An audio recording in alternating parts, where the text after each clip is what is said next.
All right, so welcome to Judaism, Jewish Community, and Race, a course from Pluralistic Rabbinical Seminary. This masterclass is made possible by our friendship with TribeHerald Media, and we certainly appreciate them for helping us make this possible. So our guest today is Shawn Harris. I'd like to read a quote, Shawn, from a piece that you wrote in Tablet Magazine. And I was wondering if you could maybe tell us a little bit about your insights from this, what was going on at the time, and what inspired you to write it, if that's okay. Mm-hmm. So, from your piece in Tablet Magazine, from the moment a Black Jew is slotted into the role of a Negro Whisperer, that's all they get to be. Their unofficial job title is pro bono diversity consultant, and their specialty can be summed up as Black things, quote unquote. Their videos and articles make the rounds among progressive Jews on social media. Their names are brought up as people it's important for allies to follow and listen to. Oddly enough, the effect can be dehumanizing, reducing a human being to a resource on woke politics. People approach them about the latest incident of police brutality, but not about their Devar Torah. People ask them about the recently formed Black Jewish Caucus, but not their kugel recipe. People want to hear their opinions about Mark Lamont Hill, but not hear them sing in Yiddish. This is the antithesis of forging genuine relationships that are necessary to combat the rising tide of white nationalism. Powerful words. So I'm wondering if you could tell us a little bit more about that. Well, I think there wasn't like an inciting incident at the time. It was like a cumulative effect of like seeing the same thing play out repeatedly among Jewish circles online, especially progressive Jewish circles. Like the less progressive circles, I don't tend to hang out in that, on that side of the pool, because it's like not a very welcoming place for me to be. Mm-hmm. But yeah, it's just like I've just gotten, I don't want to say fed up, but I've gotten I started getting a funky feeling about things because I kept seeing the same thing happen over and over and over again. And one of the things that I noticed is like our value as Jews had been completely overlooked. I don't want to say in favor of, but like our presence and value as Jews had been overlooked in order to make us these sort of avatars of, what do you want to call it? Like these avatars of anti-racism or something. And I found it, and it's something that I've encountered in like, not just in Jewish circles either, but in general in progressive circles, especially white-dominated spaces, where it was like, it's one thing, for instance, if I go to an organization that's specifically about anti-racist organizing, or if it's specifically about, like doing particular work in the realm of like, interracial dialogue or intercommunity dialogue and things like that. I understand it in that sense, but it was something that I just kind of felt myself and other Black Jews sort of being shouldered with this silent responsibility to kind of be the diversity, like the ones, constantly talking about diversity, equity, and inclusion. Even if that's not our job, our job title or our area of expertise or even in the area of particular interest. And of course, because a lot of this stuff is happening, like really coming to the forefront of like this powder keg of wrongness that's happened lately. And like a lot of more people are speaking up. But and this was before COVID, so that is not really a factor per se. But it's just kind of, at that time, it's like, okay, yeah, we kind of slaughtered into this. Like I said, in moments of frustration, I said, like, look, I'm not a woke bot. I'm not, I'm a person. I have things I'm interested in and things I'm passionate about that have like nothing to do with helping white people become less racist. And you know, and you know, and I just, that a lot of that came out of just frustration and like that, you know, that's something that seemed cool at first, but then, you know, like, but then as you start thinking about it and you keep encountering it, and you're like, wait a minute, is this something that's really good for me, or is this really, or is this reflecting something like a little kind of insidious? And that's where that came from. Gotcha. You used this phrase, seeing the same things repeated. And I'm wondering, what is that process? What is that process that then puts someone like yourself and other Jews of color in a position to be what you called in your article, Negro Whisperer? Right. A lot of it is just being openly Black and Jewish in online spaces. It really, sometimes that's literally all it takes. As long as you're openly Black and Jewish and not saying anything like, you know, Candace Owens-ish, you know, you're kind of seen as like this sort of expert or whatever that people can go to about these things. Now, in my case, anti-racism is something I'm passionate about, and it's something that, you know, and it's something I do incorporate into like, you know, various areas of my life, and I do that deliberately. Yet at the same time, it's sort of like, well, wait a minute, well, why isn't this translating into something more than just people asking me to tell them what to do about to be less racist and things like that? So it's like, okay, hold up, and I had to back up, and I'm like, wait a minute, this is, you know, am I being taken advantage of here? Am I, you know? And it's like, because me, I don't really think of it.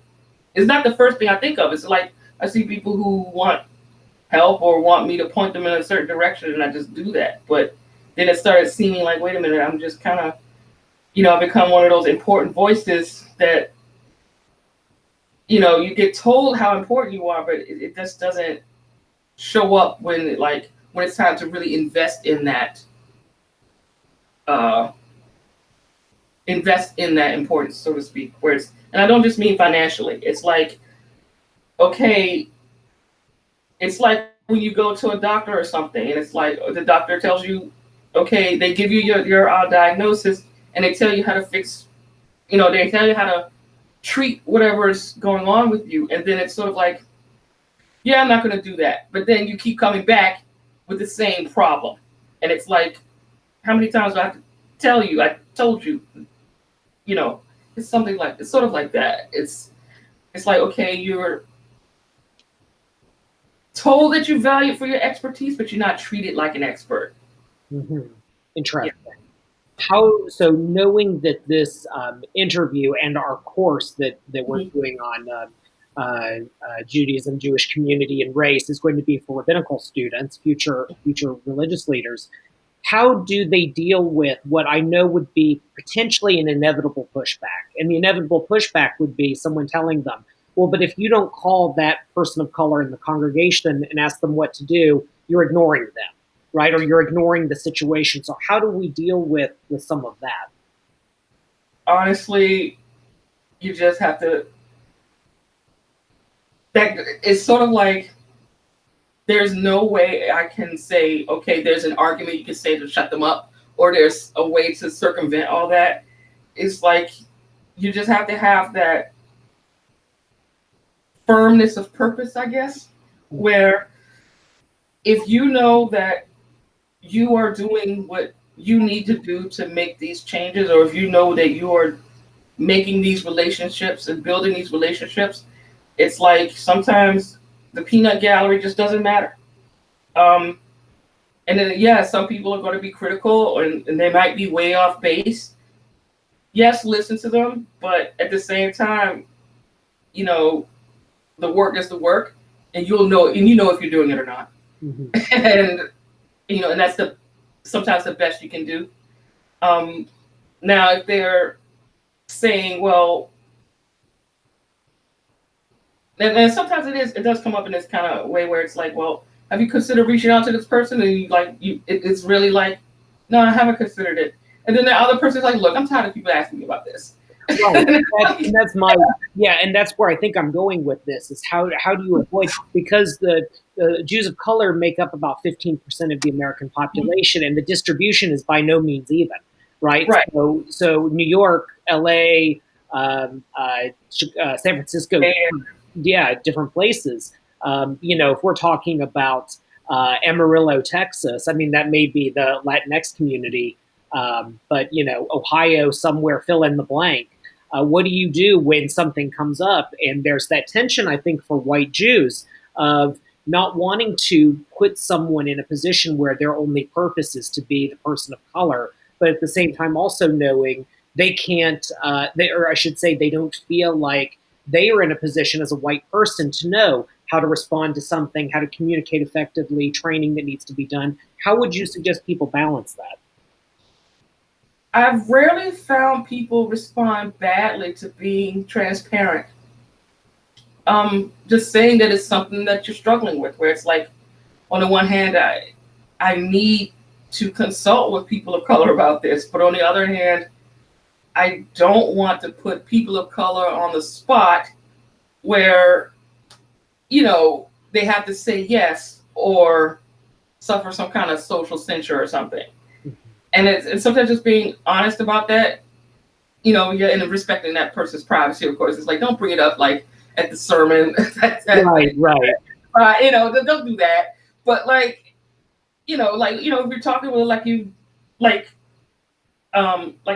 one person actually did offer like a consulting thing with me. And it was like, look, I know you talked about hating this, but it's like, yeah, I get it. But it's like, in this case, I'm fine with it. And then, not that person. It's like any kind of consent-based thing, right? It's something you have to work out between you and that person. So, it's just like negotiating any kind of consent. Where it's like, look, I don't want to put you in a situation where you're uncomfortable or doing something you don't want to do. But this is an opportunity, and I want you to know that I did think about you. And that could be it. It's not. I think sometimes white people get really scared for some reason. Like, I don't know what they think we're going to do to them. But, it's like sometimes just be human. Just be, honest and human. And I get it because you want to seem really progressive. You want to look like you know enough not to say something stupid. But, most people understand is most people of color, at least the ones I hang around with, understand like there's a knowledge gap. And admitting it is okay. It's when you get arrogant about it that it becomes a problem. I see. Gotcha. Thank you for that. So, we know each other. I should add that. I add that at the beginning of an interview, whether I know someone or not. And you've been in New York, you've been here, you've been a part of different kinds of communities. I'm wondering, in the South, is there a difference than, say, the Northeast? Is there anything regional to some of these conversations that has to be factored in as well? Yes. Can you tell me about that? Yeah, it's often more like a feel than an actual specific thing. But I mean, and I think a lot of it has to do with the particular history of how racism manifests down south versus up north or out west. And it's probably also the familiarity thing where like I probably normalize a lot of stuff that would strike others as abnormal if they came from, New York to here versus when I came from here to New York or from here, Florida or whatever to New York. I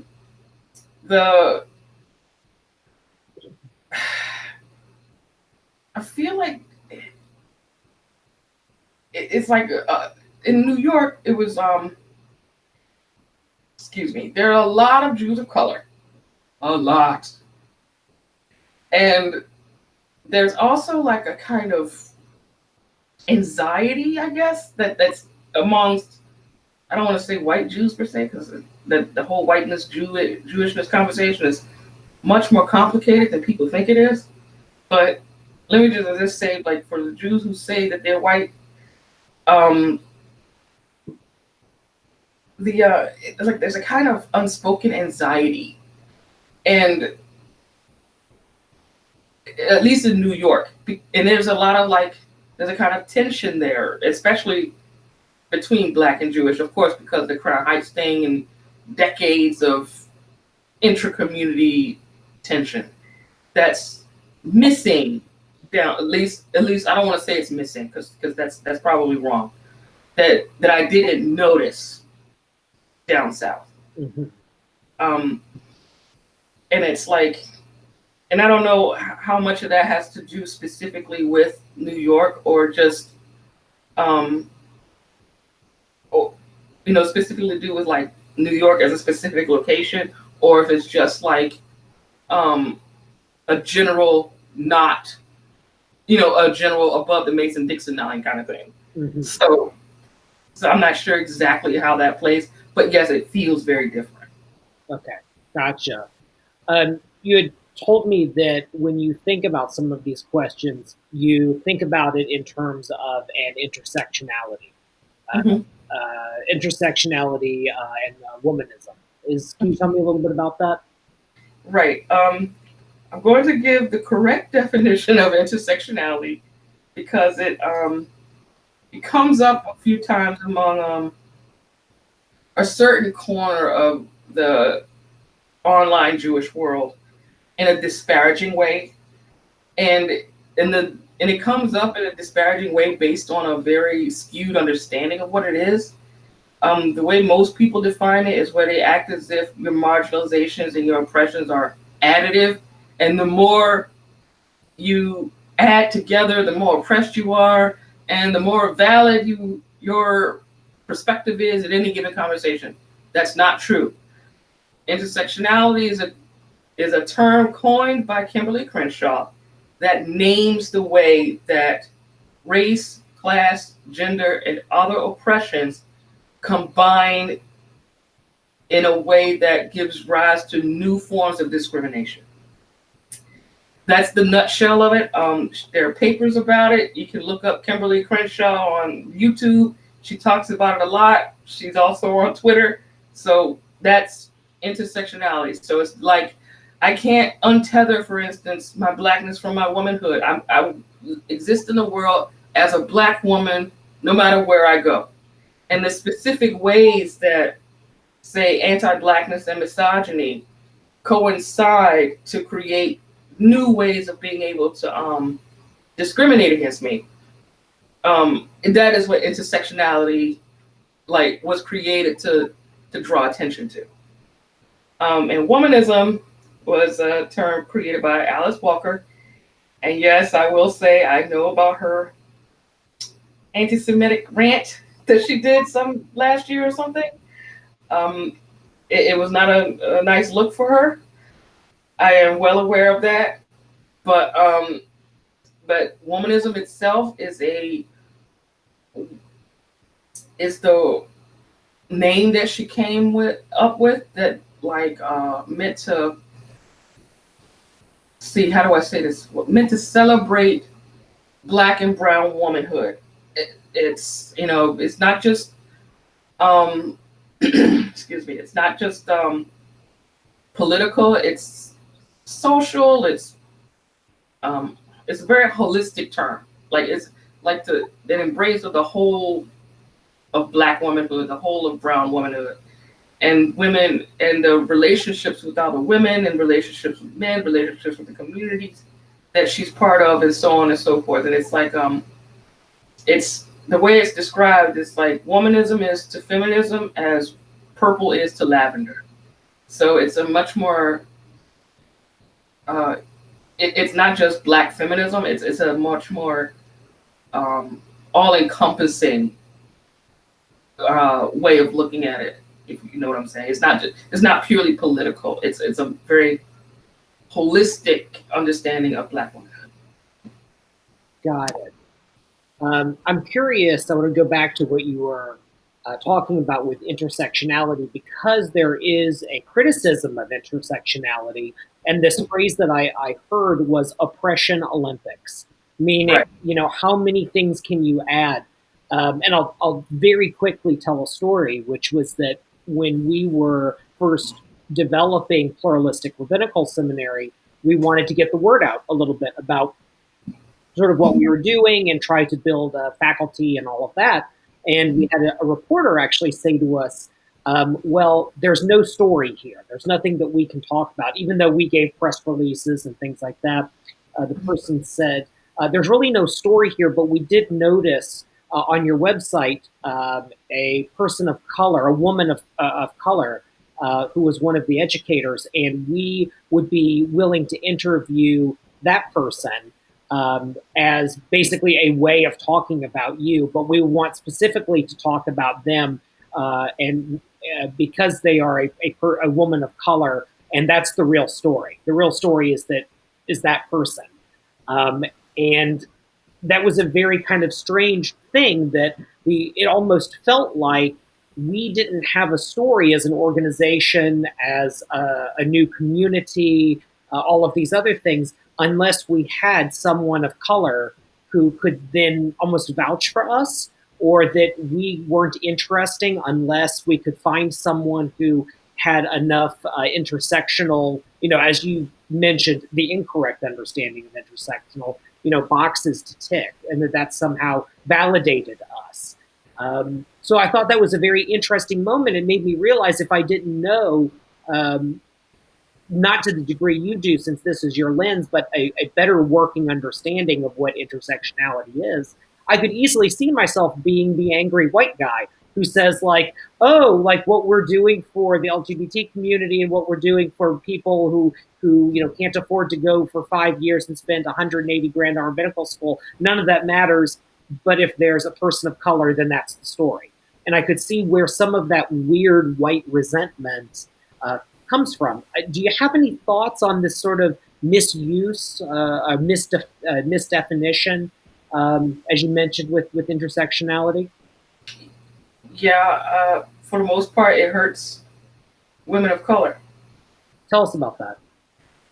Because it was a tool created by and about the ways that specifically working class women of color are marginalized, not just from society in general, but also movements created to advocate on their behalf. So if you have labor advocating for, say, working class white guys, where does that leave? Like then you have, okay, people of color falling in the cracks and women falling in the cracks, definitely women of color falling in the cracks. And then you have, for instance, it was also a direct response to like the civil rights movement, which put, Black men at the forefront of that. And then you have the feminist movement, which put white women at the forefront of that. Yet you would think that, well, that just has Black women looped into it, but it really doesn't play out like that. Black women fall through the cracks. Other women of color fall through the cracks. And so an incorrect understanding of intersectionality or like a straw man criticism of it draws attention away from the specific things that need attention drawn to them. And so because people swinging against like that scarecrow that they build up in their heads, it's it's not being used in the right way to draw attention to the issues that need to be drawn attention to. As for that situation, I'd have to know more about that specific situation to say, like, because there's a lot. There is also such thing as a tokenism, and trying to collect people of color like Pokemon or something, where it's like, well, okay, we got Black and we got Black and Jewish. Okay, well, that's freaky enough. And then, that's the real story. And then it's this whole thing. And I'm like, well, why are you interested in them if they're a person of color? It's like, I'm kind of like, is this really about, I can understand, again, if it was something like, for instance, an African-American publication, that focuses on issues relevant to African-Americans.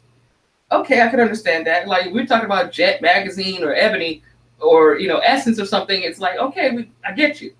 But, some random, like, we're talking about, like, your average general audience thing. I'm like, well, why is that even in your head, you know. Right. So it's like, well, what's going on with that? So again, it probably would have put that poor woman. It's just some kind of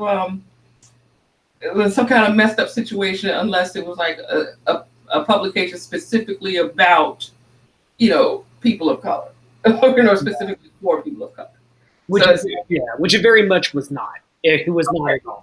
It was it was an unusual circumstance. You mentioned sort of talking about intersectionality, and then the idea of value. Earlier, we talked about the idea of people of color and value as Jews. I'm wondering, and this is a recurring conversation we've had with different people we've interviewed. To what degree are we really talking about class? Because we frequently don't talk about class. And right now, if I can be maybe a little bit bold, we are talking about race, but class keeps sort of, it seems like, you know, you can't read everything and you can't attend every Zoom conference, but it really seems like class is the overlooked elephant in the room. Am I right? Am I at least touching on something, or am I completely missing the mark on this?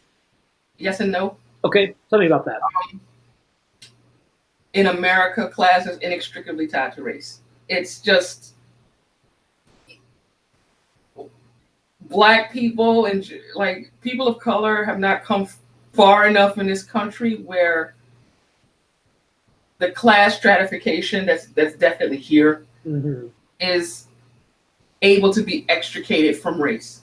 You know, like there is definitely a distinction between, say, rich white people, middle class white people, working class white people, and poor white people. You know, it's very noticeable.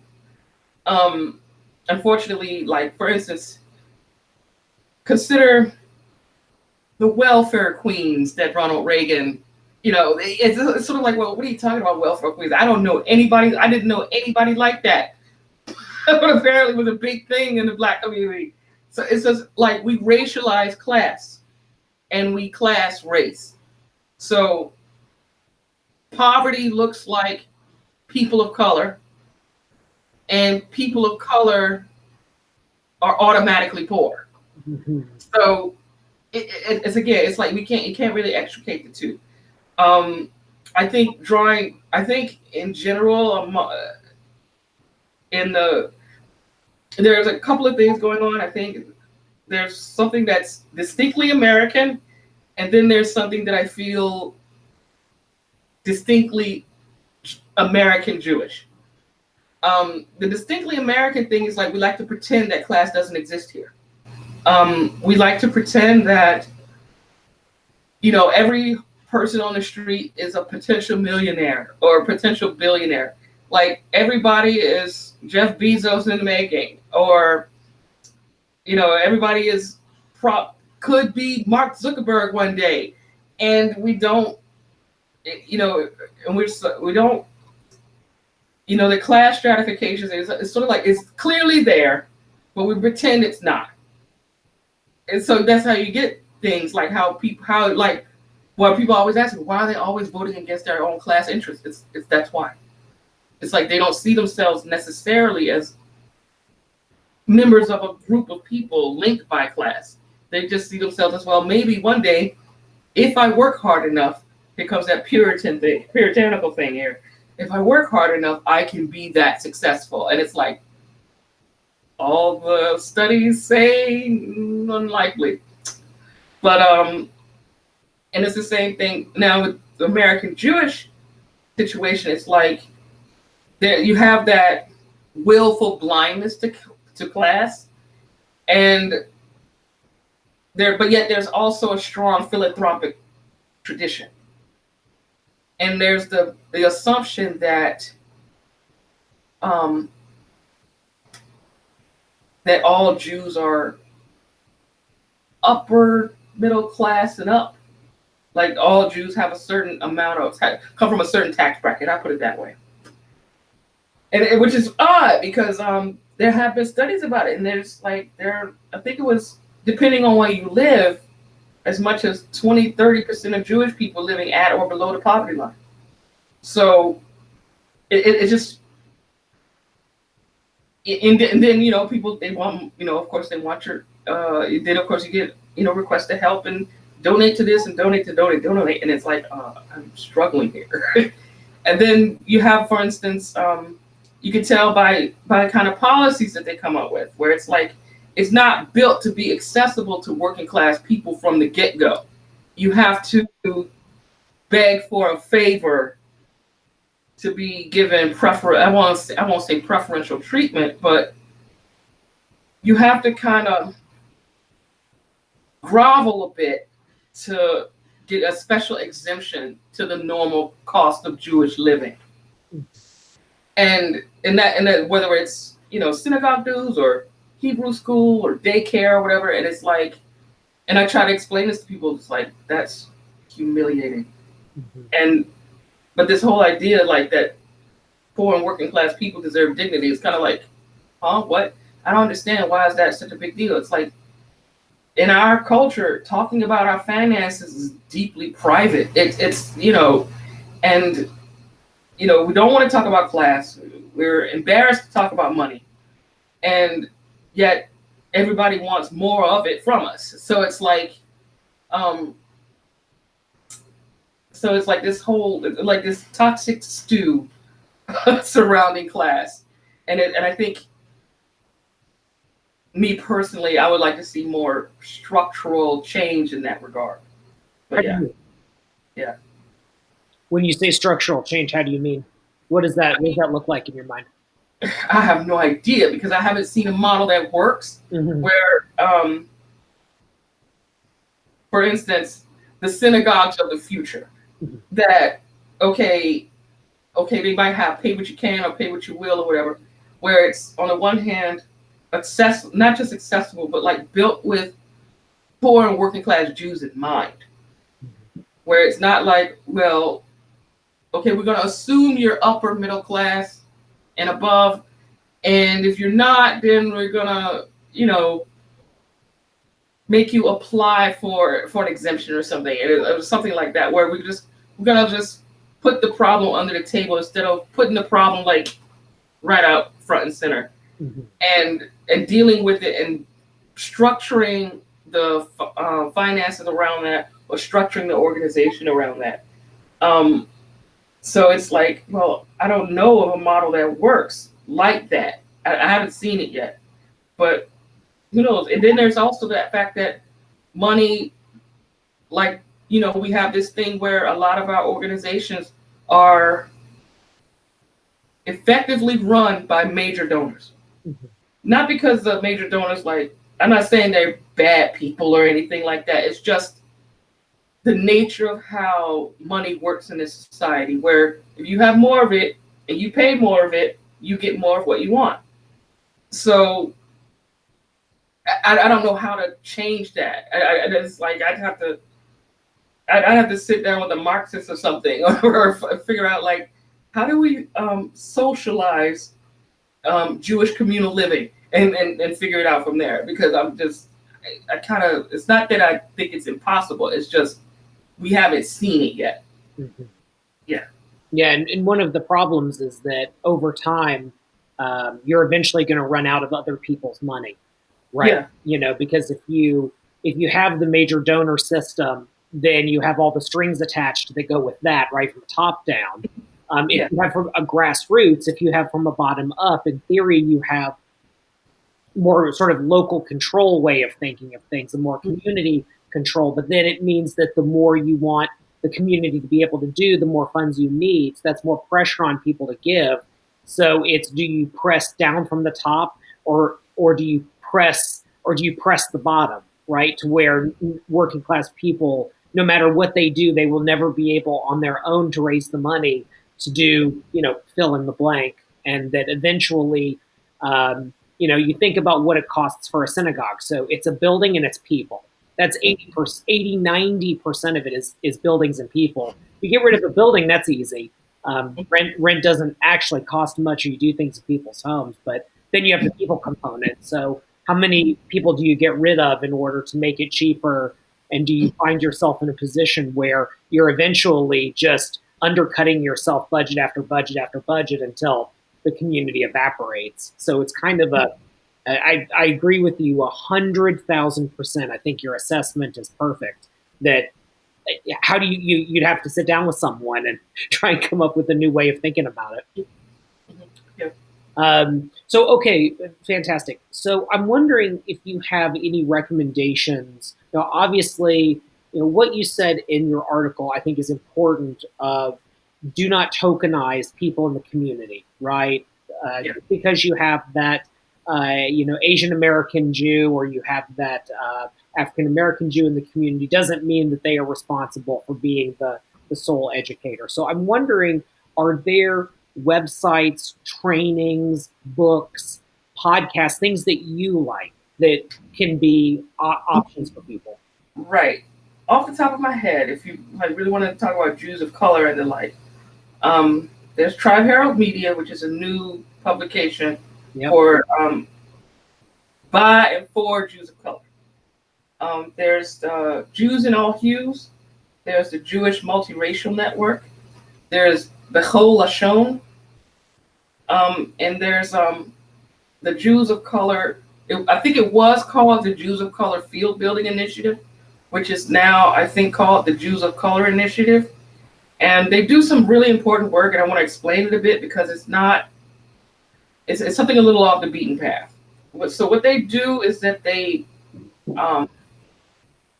grant money to organizations and projects that benefit Jews of color, like specifically benefit Jews of color. And one of the great things about it is because of the projects that they fund, there's a whole Rolodex of organizations they could probably just whip out a card for and tell you about it, about whether it's I think they're based in the Bay Area. I'm not sure. I'm pretty sure it's not New York, but they could just whip something out where it's okay, where are you located? It's okay, we have something either on a national scale or depending on where you live, something on a local scale. So that's one. I know there's a Torah Academy for Jews of color. I don't know the name off the top of my head. Let's see. And specifically for anti-racism, I heartily recommend this book called Understanding and Dismantling Racism by, I believe his name is Peter Barndt, Barndt. What's really great about that book is that it delves into how an organization structure can perpetuate racist results, even when the people involved are not racist. So that's that. It's read for that chapter about the organizational structures, just for that chapter. The rest of it is worth reading too, but if you press for time, you can only read a section of it. Read the section about the organization, how different levels of an organization function, and how it's been so difficult to transform institutions into actually being able to serve people of color because the deeper levels of those institutions remain untouched, even though there are plenty of brown and black faces, plenty of programs, and plenty of even in the constituency there are people of color. It's but those deeper levels where where the organization is actually run, it remains inaccessible. Yeah. Gotcha. Wonderful. Thank you for all of that. So as we're wrapping up, is there anything else that you feel our students should know? These are, we say at PRS, we're training future rabbis for the future of Judaism. Go for it. Anything else that you think they should know or conversations they should have, etc.? Well, let's see. Off the top of my head, you can Twitter stalk me. It's okay. I get kind of snarky and raw on Twitter, so I apologize. Only on Twitter? Yeah, I kind of tone it down on Facebook for some reason. I don't know why. I guess because the medium is a bit less knee jerk on Facebook, so I can calm down or mute somebody for a minute and then come back. It's But yeah, you can Twitter stalk me. Um, there's also, there's a lot more Jews of color than you think. That's the one thing I want people to take away from this. It's like a whole lot more than you think. And the Jews of color community, and I put this in quotes because it's like, oh my God, it's like it's not one thing. It's so diverse. And I think I put it in one of those links I sent where it's like we are so diverse. Because when I went to that convening, it was like there were LGBT Jews, there were gay Jews, bi Jews, queer Jews who just definitely not cisgender or heterosexual. That's the only thing you could say about them. There were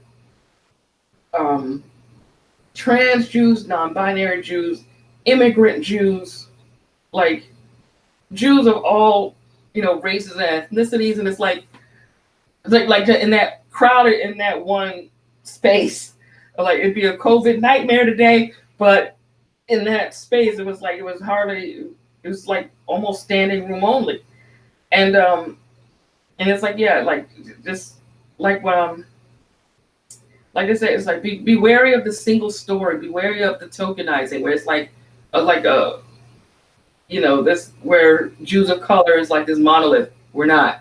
It's like yes, anything I said here, yes, I think you should listen to me because I think everyone should listen to me because I'm right, but don't just listen to me. Like pull from a variety of people and life experiences and things, because it's like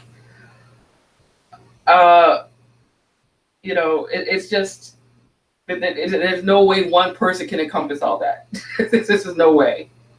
Absolutely. Wonderful.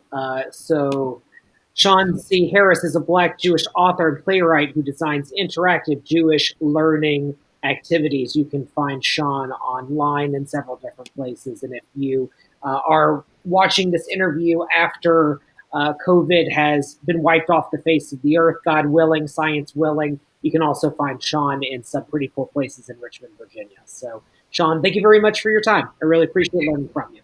Mm-hmm. Bye-bye.